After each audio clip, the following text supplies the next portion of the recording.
Hey everybody, welcome to Panthers Postgame Live presented by Lenovo. I'm Taylor Davis, joined by Mike Tolbert and Kevin Donnelly. The Panthers conclude the 2019 season with a home loss to the Saints, 42-10.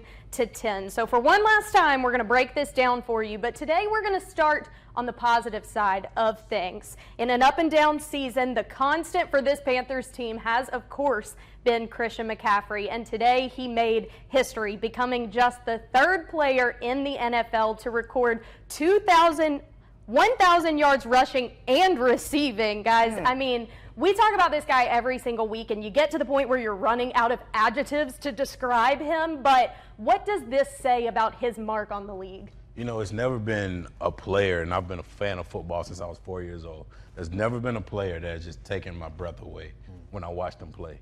Yeah. He's the only guy that can truly say that. And, you know, I've had a lot of greats. I played against a lot of greats. He's the only guy that I can say has taken my breath away. What he's done on the field is just tremendous. It's been spectacular. I mean, when you look at some of the things he's able to do this season, with a very tough offense to work in, with having gone through several quarterbacks. Sure. And he's one of those rare guys, 1,000 club. It's unbelievable. And I'll tell you this, I got a lot of eyes and ears all over the place. So I got some people that are dialed in with the Saints, close to that organization. Their goal this week, win this game, obviously. The next most important thing was stopping Christian McCaffrey and keeping him from some of these milestones, especially this one, the 1,000. They really wanted to keep that, and you could tell in the first half they were really clamped down, but Christian always finds a way. He finds a way. And today made it 19 total touchdowns on this season for him in a time, like we've said, that was very difficult for this Panthers team. Really remarkable what he was able to do on the field. I'm sure that Heisman voter that told him he didn't watch his tape is really kicking himself now. So congrats to Christian on one heck of a season. We're going to send it back out to the field now to hear from Bill Voth and Caroline Can. Well, guys, let's watch this right away if we can. Christian McCaffrey going off the field with a whole bunch of cameras. If we remember anything from 2019, besides the fact that it was a 5-11 disappointing season that ended with 8 straight losses, Caroline, what a year Christian McCaffrey had. There was that. He really has been the silver lining for this team for weeks, and today, thank goodness he was able to reach that milestone of 1,000 receiving yards and 1,000 rushing yards. Only the third player in NFL history to accomplish that. A very cool moment that his family was here to witness, and at least some type of high note for this team to accomplish this year. Shortly before that happened right there, Greg Olsen jogged off the field in what might have been his final moment in a Panthers uniform. If it was, what a career he had. 9 incredible seasons for the Panthers. Well, if you just look at what's coming up for this Carolina Panthers organization, it's going to be one of the busiest off seasons. Of course, looking for a new head coach, looking for that new VP of football operations and assistant general manager role, and then a very long list of free agent and players that are going to have options, and this team will have options. So the team that we just saw leave the field here for the final time in 2019 will definitely not be the team that we see in 2020. And fittingly, Taylor and guys, it's raining even harder now as the Panthers season ends with 8 straight losses.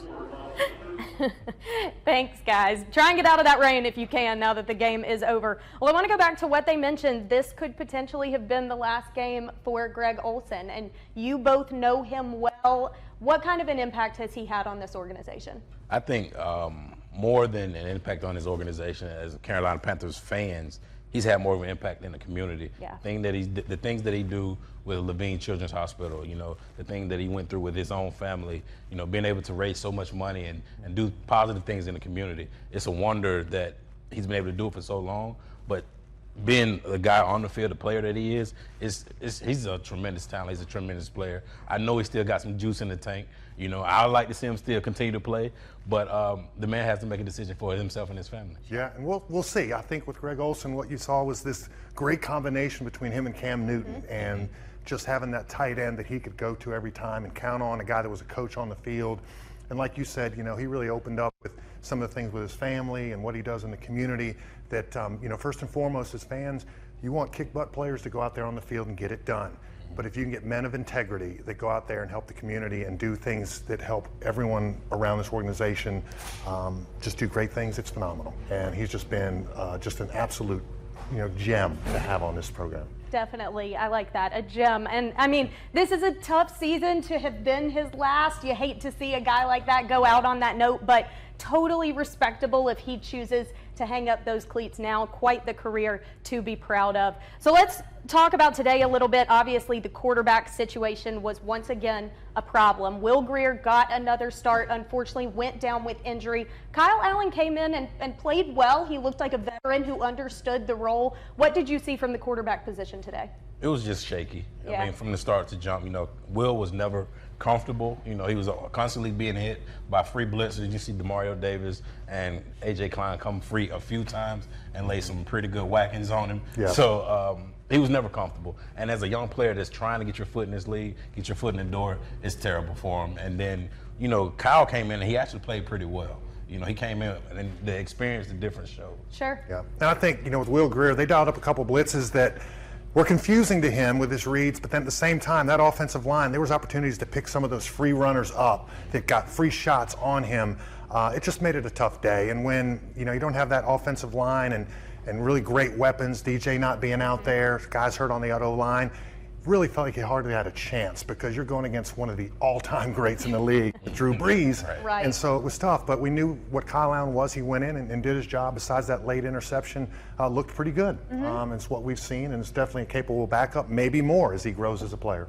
Well, even in the first time we played the Saints, Kyle Allen really held his own in that game too. So certainly some good to be taken away from a very challenging situation for young quarterbacks. Well, we are going to check in with the press conference room now to hear from head coach Perry Fewell.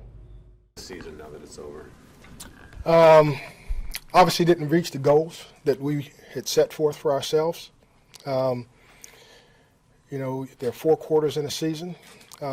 We didn't finish the second quarter or second half of the season. The last 8 games very, very strong, which is disappointing for the players, for the coaches, for the fans, for the organization. It's just disappointing because you put in a lot of hard work. There's a lot of guys that care.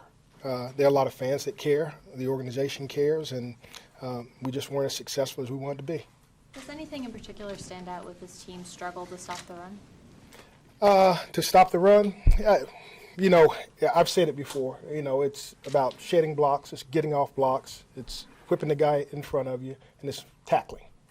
And we didn't do that very well. Perry, do you have any update on Will Grier and what happened with his foot? I do not have any medical update. And what went into the decision to keep Luke Kuechly off the field and Greg Olsen in the second half? Yeah, it was just a coaching decision. We just made a decision and went with it. If Greg Olsen does call it a career, what does he mean to you? What does he meant to this organization? Well, to me, because I've coached against him, he's been a pain in the ass, okay, because he's really good. And I've tried to defend him a number of different ways. Excuse my French, but I've tried to defend him a number of different ways, and it seems like when he and Cam were really in sync, you couldn't defend that guy.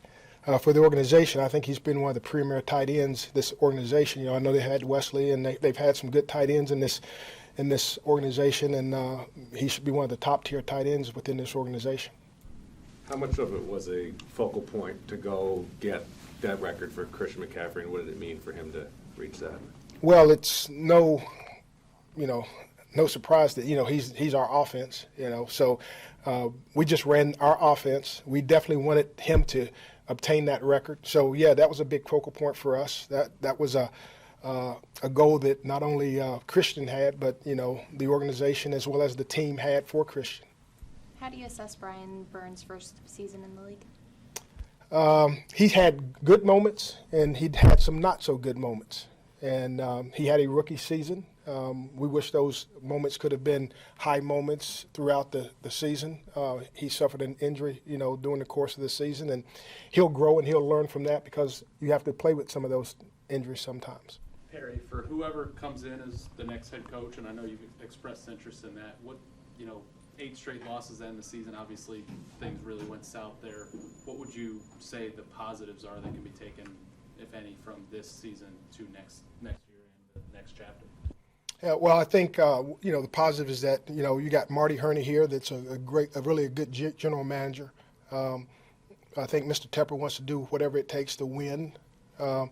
You've got Christian McCaffrey and you got Luke Kuechly, and that's 2 good foundation pieces to build upon. what Christian did, I mean, you've been in the league for a long time. It's the third season that's ever happened of that caliber. I mean, can you just kind of put that into perspective of what that means to, and obviously meant a lot to the guys around him, not just Christian. Yeah, I just think that, that Christian is such a special player, and he does so many things well that I thought Norv, Scott, and the entire offensive staff did a great job of highlighting him and getting him the touches that he really needs. If you don't do that, if you don't have a coaching staff that can do that and provide him with the touches that he needs, then he won't accomplish what he accomplished. So I thought that was a good player and coach working hand in hand. I thought the guys around him, his teammates, they definitely supported that also, and there was unselfishness throughout that whole process. You touched on what this season has meant for this team, but how would you describe this experience for you?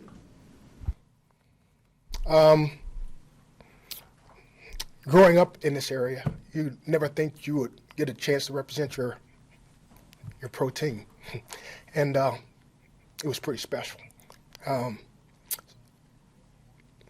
would say that I'm disappointed because we couldn't produce W's, but that's pretty special. Thank you.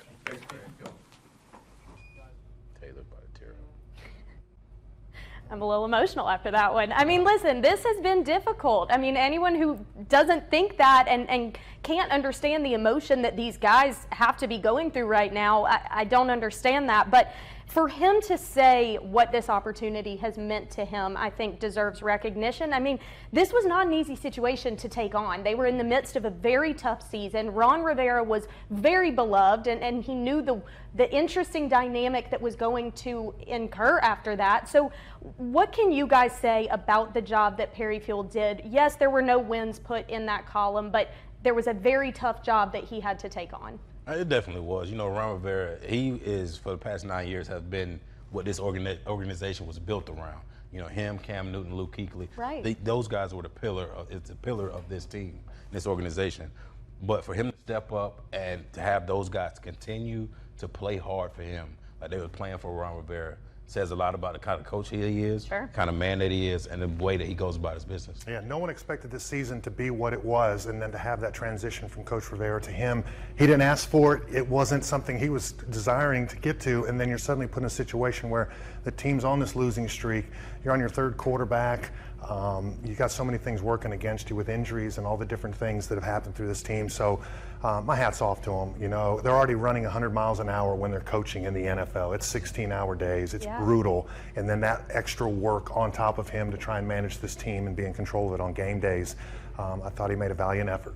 It wasn't quite enough to get some wins, but a great, great effort. I definitely agree. Okay, well, let's go back to what he was saying. Obviously, a key component to the struggles this season have had to do with the defense's inability to stop the run. We saw that once again today. This defense actually gave up a franchise-high 35 first-half points. When you look back at the season as a whole, not just today, what's maybe the one key thing that this defense was lacking and needs to add heading into next season? Well, I think he said it, in his interview, that they were unable to get off blocks. As a defender, you have to get off blocks and make tackles, and they're just not able to do this. As right here, you see 3 guys on one player. They can't win that way. Right. You have to be able to get off blocks, shed defenders, and make tackles. Yeah, and I think changing the scheme from a 4-3 to a 3-4 certainly proved a difficult adjustment for certain players on that defensive front. K'Wan getting injured was a huge thing. Then later, Dontari Poe getting injured. But it never really felt great from the beginning against the Rams. There was something that was out of sync. And once you hit that season, Mike knows this, there's no fixing along the way. You can make little adjustments here and there, but if there's big problems or issues within that, it's going to carry on throughout the season. And that's what we saw. And we couldn't stop the run, and it gave the other teams a lot of success against us. Right. It certainly seemed like it was just one thing after another that compiled into the season that we all saw. It is worth mentioning, though, this Saints team knew what was up for grabs for them in this game. They are still looking for a first-round bye and home field advantage, so they did go full throttle. We saw all of their weapons. I do want to ask you guys, what kind of potential do you see for the Saints team? Do you think they could go all the way? Unfortunately, I would have to say yes. Yeah, a lot of people do. They've played really well the back half of the season, and You know, selfishly, I do have some people over there that I know that I'm really good friends with, so I do wish them well. No, I hate this. I don't want the Saints anywhere near it. I knew it. You want honesty? There you go. And listen, I'm so happy the Packers just pulled off the win against the Lions, because that's one spot locked and loaded for that first round bye. We just need San Fran to come through tonight, and those guys will be sitting, playing that first week in the playoffs, and I love it. The division rivalry still runs really deep for Kevin. I love it. Well, we are going to check in with Caroline Can for the CPI Voice of the Defense. Here with Jermaine Carter, CPI Voice of the Defense, week number 2 for you. But this week it was even a step up from last week. You were filling in for Shaq Thompson, but toward the later into this game, it was more that Luke Kuechly role that you were feeling. How was it to quarterback that defense out there? For me, it's all about showing that I belong. You know, I just had this chip on my shoulder ever since I started playing football. You know, just always being told just too small, not big enough, not strong enough. You know, just going out there and showing that I'm capable of being an NFL football player. That's my goal right now. And these last 2 games, I think I did a good job of showing that. And I just want to continue to grow in my role, whatever that may be.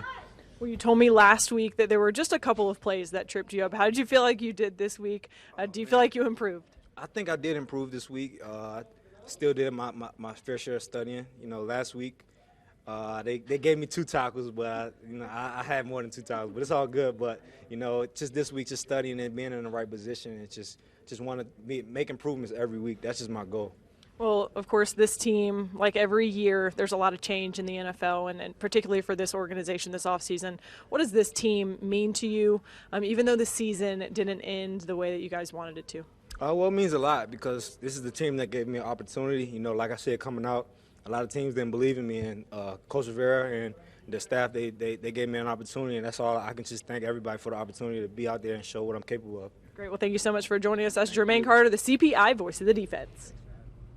Well, thank you, Caroline. Mike, former running back in the NFL a long time. Christian McCaffrey.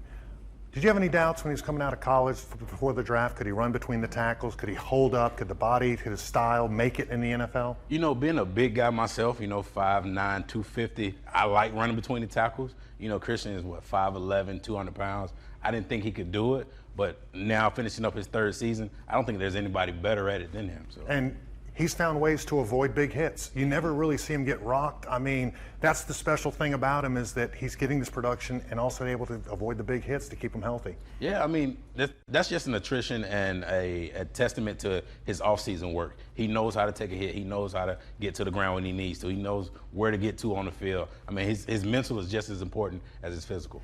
Well, just as important as his play on the field, and the mental and the physical part of that. Saw him before the game with, I believe, what's his girlfriend, maybe a former Miss Universe, so he's attacking off the field very aggressively also. He's got game. He's got game. He does it all. Let's talk about his game today, right? Not a lot of stats to really make it a crazy day for him, but some key moments where Christian came up big and then got the yards he needed for that rare club that he just joined. Well, I think we sound like a broken record every week, like trying to find what Christian does. And it's just amazing because he does everything. Like Coach said, he does everything really well. And he's a special player. So right here, as we let it ride, as we let this play run, you see this is what the offense wants to call a 7-man protection, but it's really going to be a Mustang scat protection, which means Christian's going to free release. And they're bringing everybody right there. Pause it right there. That's the house. They're bringing it all. They're bringing the big boys. But what you did was, what this defense did, they had this guy. Right. Didn't work. That guy, look at that, all that space he had. I mean, you leave the best player, not only on the offense, but the best player on the field wide open, looking to make plays. So. And it goes to Scott Turner putting a formation out there that might have caused a little bit of a confusion of who's got him as he releases and that full blitz is coming. Absolutely. And it got him that opportunity and inched him closer to that rare club. Oh, man, so let's look at the play that got him over that 67 yards he needed receiving today so that he could get the 1,000 club. Let's do it. I mean, this is rarefied air. This is only the 3rd person in NFL history as we go to this next play. Yep. Right here. I mean, what he's going to run is just a simple putting his foot in the ground right here on AJ line and just run a drag route across the field. So you see him, he lined up outside here. We'll let the play go here, and he'll take this release from the outside. We're waiting for this thing to go, but you're going to see him cross this field just right there.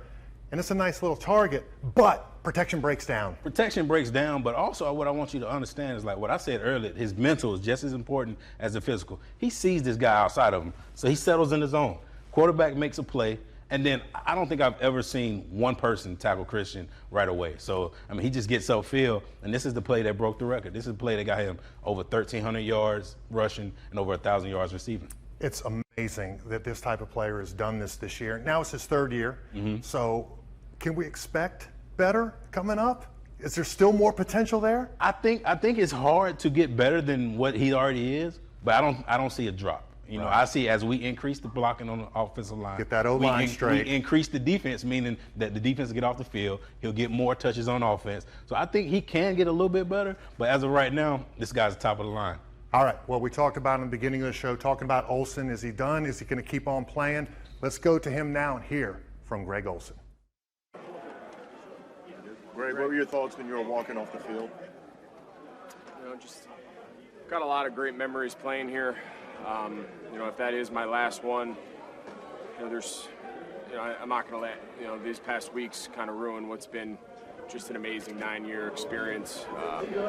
You know, the guys I've gotten to play with, the people I've gotten to work with, the people in this organization, the fan base, the community, from day one embraced me, embraced my family. And, you know, I couldn't be more thankful for these past 9 years here. Just a great place to play. I'm proud of a lot of the things we've accomplished. I'm proud, you know, of how far we were able to take this, you know, take this team. The things we were able to accomplish, the games we were able to play in, those are memories that I'll always remember. And, you know, when you think back, those are the ones that stand out, obviously. So it's a kind of a bitter pill to swallow here, the way this last 4 weeks has gone down. But it doesn't take away from what we've accomplished here as a group. The guys that have poured a lot of time and effort and sweat and into this organization, into this community, and those are things I always remember. Greg, did it had a real sense of goodbye? Well, as we mentioned at the beginning, if that is in fact Greg Olsen's last game as a Panther, you will have that large change for this organization. Obviously, the question of who will be under center next year continues to be a mystery. Head coach hunt underway, and 14 players now become unrestricted free agents. I mean, changes aplenty around here, you know, but what do you guys anticipate? Kev, you said you have eyes and ears all over the place. What do you both anticipate are some of the changes we're going to see? Well, I mean, the biggest thing, obviously, is the coaching change. And we've not heard a lot of news of what's going on. I've heard there's been a second interview with McCarthy, and Fuel, I think, has been maybe talked to. So we'll see. We'll see. Not a lot of news there, but I think it's just so important they get it right, because when they did it with Coach Fox and with Rivera, you ushered in 8-9 years of really good football around this Bank of America Stadium. And that's what the fans want, is that, and Mr. Tepper, right? That continuity every year, the consistency every year, that you can go out there with a coach that you love, that's set in place and can do some things. But with this age, and I know it's a long answer, you know, it's just like you said, there's got to be a little old school discipline with the new, embracing some of the analytics and things like that to really bring the best out in the offense especially. So I think that's the biggest, the most key thing, and other things will start to line up after that when you see what the coordinator is, what kind of style they may be implying, and, you know, trying to get into the system, and then how would Cam fit into that, can Cam fit into that, and then also you know, from there you go with all the other pieces that need to be filled. And we're talking O-line, D-line. I mean, that's where the love's got to be. You know, I look at I'm gonna piggyback off of what Kev said. The coaching change is the single most important part of this whole dynamic that's coming up. But the culture that comes from that coaching change. You look at under Coach Ron Rivera, there was such a understanding of what was expected in the building, outside of the building. You need that culture to return. You lose guys like Thomas Davis, Ryan Khalil. Those are your emotional leaders. Those are your guys that revs up the team, that gets everybody going from minute 1 to minute 60. So I'm looking for that culture to be evaluated and come back to a whole. So if you guys were involved in the head coach search, what would be some kind of energy that you would be looking for in a guy that can lead this organization back to what it once was? Honestly, I like the Mike McCarthy idea. He's a guy that was, when he was in Green Bay, he was a no-nonsense coach. You know, he had a quarterback in Aaron Rodgers that was able to command a room And I think Cam Newton is that type of player that can command the room when he stands up and speaks. So you already have those two elements in place. He's an offensive-minded coach, which I think is needed in today's game because the NFL, let's be honest, is geared toward the offense to score 42 points a game. So I think that's something that's most important. Yeah, and I think, something that kind of got lost along the way is either between your head coach or your coordinators, there needs to be juice and energy and just a lot of positivity. And, you can do good coach, bad coach. Your head coach might be, that Bill Parcells type or McCarthy or Coach Rivera, that's very good disciplinarian. Then you have some coordinators that can ignite those rooms and get them, just excited about what they're doing and how they're attacking the field. I think we lost some of that this year as a Panthers organization. But, if you get a guy that's more rah-rah, like the coach out in Seattle or out in San Francisco with their defensive coordinator, you certainly better have, I think, some guys that are tougher guys as coordinators if your head coach is more that energy guy, because it takes both. And that's the point I'm trying to make here is you got to have that great blend of being able to relate to these younger players and bring energy and juice to it. And at the same time, these are the rules, this is what we do, this is how we perform, and this is what we're going to be known for. Stopping the run, running the ball, whatever those things may be, you hang your hat on, and each week you can count on it. This year, there was nothing we could really count on except who we talked about every week, and that was Christian McCaffrey. No shock there. Okay, well, you kind of mentioned the quarterback situation. Obviously, a lot of people wondering what the future holds for Cam Newton here in Carolina. I'm sure viewers want to know both of your opinions on this situation. What do you both anticipate in the offseason? I mean, obviously, I'm biased. So, obviously, I love the guy. He's from Georgia. I'm from Georgia.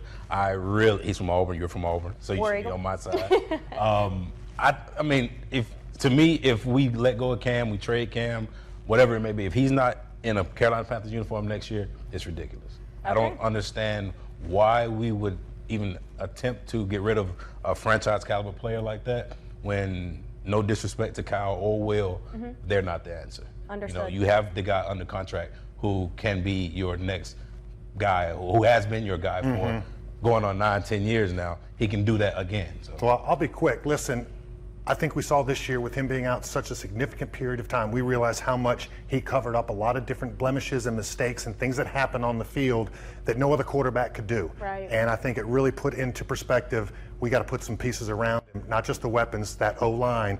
And he's set for another great run. I feel like there's a second act coming to Cam Newton, and I want it here in Carolina. There you go, folks. You wanted their opinions? You got them. Well, we certainly have a treat for this final post-game show. We are going to head back into the press conference room to hear from the one and only Christian McCaffrey. Christian, this might be a pretty stupid question, but how did it feel to catch that pass, get exactly 17 yards, and realize that you had made history? I didn't know.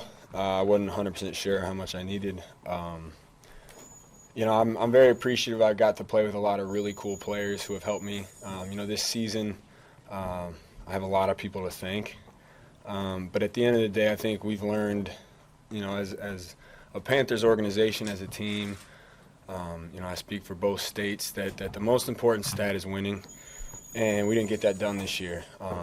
The individual statistics, obviously, they're great, and they're cool, and there'll be stuff that you can look back on when you're done and be proud of yourself. But we would love to get this thing fixed and get fixed quick. Christian, when was the first time you remember becoming aware of such thing as a 1,000 season that had only been by two guys before? I mean, is this something you were aware of in high school, college, when you got here? I'm not sure I remember the exact moment I was, aware of it, but every year I write down little goals, and that was one of them. And so it's cool when you accomplish one of your goals that you write down. But obviously, once again, I can't reiterate this enough, but the most important statistic is winning, and it's a shame. I look at guys like Greg Olsen and Luke Kuechly, and I look at them, and they deserve better. And so, once again, there's a lot to learn from this season. I think that's the most important thing, is taking the goods and bads, and somehow, if you can, enjoy the ride and learn from everything. And we'll decompress and get back after it next year. If Greg does call it a season, what has he meant to you, this organization, this community, everything? Well, you can't replace a guy like Greg Olsen. That's someone who I actually just read a text from Ryan Khalil, and when I had gotten drafted, Khalil and Olsen sent me a selfie, and I didn't know them back then, but they sent me a selfie, just big text of saying how happy they were. And I look at things like that, and from day one, there's a lot of jokes about Greg being my dad, and I don't know if he's gonna. I hope he does, but I don't know if it is. But if this is his last one, obviously there's a lot of people who have impacted me, and he's right up there with the best. And I can't speak enough good words about him to do it justice of the impact he's had on this team, the impact he's had on the community, the impact he's had, in the Carolinas and in this entire football league. I think he's one of the most respected guys, and if it is his last one, then that's going to be a very sad day for all of us. But what a career he's had. I think obviously he's done a lot on the field, but the impact he's had for me on the field means a lot more than that. Is there something in particular that you really learned from him? I mean, so many guys look up to someone that's in the 1,000 club now. For you to look up to another player that's on your team, what's he taught you? He's taught me a lot. He's taught me a lot about football, but you look at what he's gone through with his son, TJ, who had heart issues when he was young, and so he easily could have just fought through it and gotten past it. Instead, he built a wing on a hospital, and now he helps kids every single day, raises thousands and thousands and thousands of dollars, so that kids who go through that same thing don't have to struggle. And I think that's a testament that goes beyond the game of football to who Greg Olsen is. Once you get away from this for a little bit, how do you think you'll ultimately look back at the 2019 season? How do you think you'll ultimately look back at this season? It's a whirlwind. It's not what we wanted. It's not what a lot of people wanted. But you win or you learn. And obviously we lost a lot. But there's two ways you can go about it. You can mope about it and cry about it and whine, but that does no good. So, like I say every week, win or lose, you got to treat the next Monday, Tuesday as reflections and get back to the drawing board, correct your mistakes, capitalize on what you did well, and move forward from there and control what you can control. How difficult was it these last 4 weeks, having your mind in the right place, after Ron and the team just seeming to go downhill a little bit and losses getting bigger? It's tough, but this league is not a friendly league. When it's good, it's really good. When it's bad, it's really bad. And things can go really good for you quick, and things can go really bad for you quick. And the biggest thing I've learned this year is to control your emotions and not get too high, not get too low, stay poised. And when adversity strikes, it's how you handle it. Because it's going to happen. That's inevitable. You look at the 2015 season that these guys had. Undefeated season essentially. Lost one game and then Super Bowl run. 2-3 years later, it's not like this. I mean, it does this, and guys who ride the wave of emotion are in a bad area. So you got to stay poised, and you got to learn from everything and do whatever you can to let it not happen again. Kyle and Will were thrown into some really tough spots this year at a given time. How much did you take on your shoulders to do whatever you could, anything you can at any time, just to help them out in their campaign? Yeah, those guys they did a great job. They were thrown into the fire quick under really bad circumstances, and so I don't necessarily think I told myself I have to do anything more. The biggest thing was just communication, making sure we're on the same page and doing my job and doing it to the best of my ability, and I think that's what everybody should do. And we got a lot of guys who do that. Sorry. We hear you talk a lot with such joy about how it feels for you to play football and how much you love the game of football, and you mentioned sometimes that it's the same game that you used to play when you were a kid. What did it feel like for you back then when you were a kid and you started realizing that you loved it? And I assume it was a family experience. Yeah, this game is the greatest game in the world, and the higher level you get, the more stuff comes with it. But I think the biggest thing that I've realized is to always have that kid in you, always have that love for the game that you had when you were 7, 8 years old, and you were playing in the park with your brothers, or in the backyard, or in the basement, whatever it was. It's important to still have that same joy and love for the game. Otherwise, you start to play for the wrong reasons. And one of the biggest reasons I play is because I do love this game. I think it's been pretty much all I know my whole life. So, and I think I watch guys like Luke Kuechly, and what an example he is. What an example he's set for everybody of how to play and enjoy playing. So. You mentioned, I think last week, you said San Francisco was not in great shape last year, and now all of a sudden look at where they are. Where do you think this organization is in terms of getting back to that level that it needs to be? Well, we'll see. You know, I don't want to sit here and make predictions. A lot goes into winning football games, and I think you got to realize how hard it is to win a football game in this league. And we're just going to focus, day by day, controlling us. And I think the more you look into the future, the more you get, thrown off the course of what's going on now. So right now, decompression time and, get off my feet and sulk, if you want to call it that. But get some family time, and when it's time to get back after it, we're going to do so pretty heavy. Pardon me if you've already been asked about this, but considering the workload this year and you don't have another to prepare for, how do you feel you've held up physically? Body feels good. You always got to count your blessings when you get through a season healthy. So I feel good. Body's fine, no issues. Christian, Coach Fuel named you as one of the foundations for this team going forward. Kyle Allen said today in the locker room that you're changing the way the running back position is played. Do you also sort of feel with what you accomplished today individually, but the leadership that a Greg Olsen or Lee Kuechly shows, are you ready to take on more of that going forward? Definitely. I think the biggest thing with our team, too, is we have a lot of young guys, especially on the offensive side of the ball. And the quicker we get those guys to realize that they're also leaders, the faster we can start moving forward with this thing. Because we have a lot of guys who have earned their stripes, and it takes everybody. And biggest thing is for us is just to set a high standard in this offseason and go from there. But, it takes a village. Football's not easy, and it's not a one-man show, and it never has been. You look at some of the best teams in the world, and they play great team football, and that's what we have to get back to doing. Christian, what would you, as part of building this next chapter, what would you impart to the incoming coach about what he's walking into, what he has here in this locker room? I'd listen to him.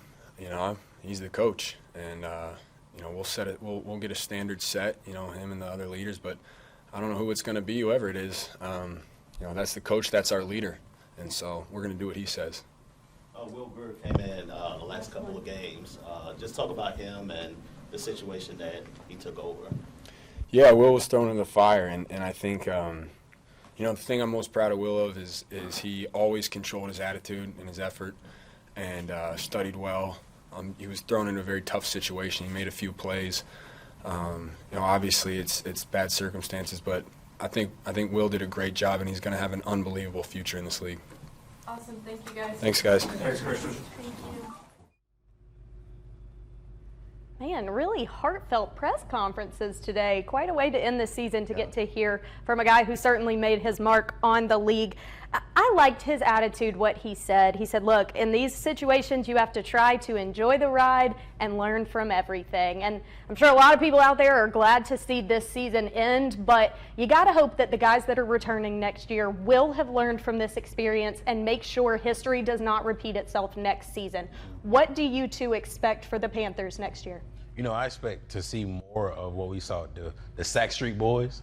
I expect to see those guys back up and running. You get Kawan Short back, which is a huge improvement over what we've had the past 8-9 weeks. Then you get a Brian Burns that's more experienced. Hopefully we can sign back Mario Addison, who I think is a Pro Bowl caliber player. You got guys up front that can really make plays. And then we have Luke, we have Shaq. We have the makings, though it can be a really, really solid defense, a top 10 caliber defense. So that's what I'm excited to see next year. I'm excited because they're, like you mentioned, a lot of good young players that made some big plays this year. It just got overshadowed because the season didn't go the way anyone thought it was going to go. Right. But I think there's a huge upside. Obviously, we're DJ Moore, who made a big impact this year, and obviously Christian, Brian Burns, Marquise Haynes, a younger guy, Samuel. There's a lot of names that, if you got the right pieces around them, could flourish. And I think one of the biggest things is going to find leadership, that if Olsen does leave that locker room, obviously if Cam's not around, I mean, there's a leadership void, and it's up to Christian or Shaq Thompson or some of these guys that might have not been the most vocal guys, that they got to now fill that role. So that's going to be an important piece, that whatever head coach gets hired here, make sure he's got those leaders in the locker room, because they're ultimately the coaches on the field. They're the ones that got to play and make those plays. So it'll be interesting. I think it's going to be fun to watch these guys and see what happens. And let's go with some offensive line. You got a top 10 pick. Last one was Jordan Gross. Just put my plug in. You've heard it here from Kevin, guys. Hall of Honor. Yeah, that's very true. I mean, listen, we've said it all season. The pieces are here. They just have to be put together the right way. And next season is kind of a clean slate, so we can all be excited about that. It's been an up and down season, but I got to say, I have loved working with you both, our entire crew. This organization is full of some amazing people. So there's good times ahead, guys. We just keep pounding. Am I right? That's right. Thank you for watching us here on Panthers Postgame Live, presented by Lenovo all season. We will see you next year. That was a great finish. Love it.